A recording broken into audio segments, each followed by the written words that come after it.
Pero nang makita kong nasa maayos na kayo ng kalagayan, lalo na si Miguelito, nawala ang sumbat sa konsensya ko.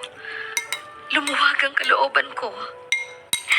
Sa pagbabalik ko sa Hong Kong, makapamumuhay na ako roon ng normal kasama ang pamilya ko.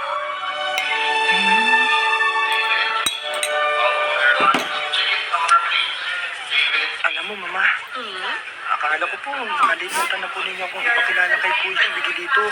Of course not, San. Naging emosyonal lang kasi kaming lahat sa pagkikita namin yun. Ang tagal nga kasi namin nagkalayo-layo.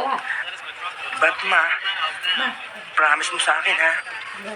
Pagbalik po natin sa Hong Kong, hindi na po kayo malulungkot at palaging nag-iiyak. Happy ending pa Dahil rin. nakita niyo na po si Kuya Miguelito. Pero hindi lang para sa Kuya Miguelito mo, kundi para sa ating lahat ng pag-asa. Hinihiling ko pa rin sa Diyos, anak. Ngayong naging maayos na ang takbo ng mga bagay-bagay, mas higit pa nating matutuklasang may pangako Happy ang ending pa bukas. rin. Thank you for watching.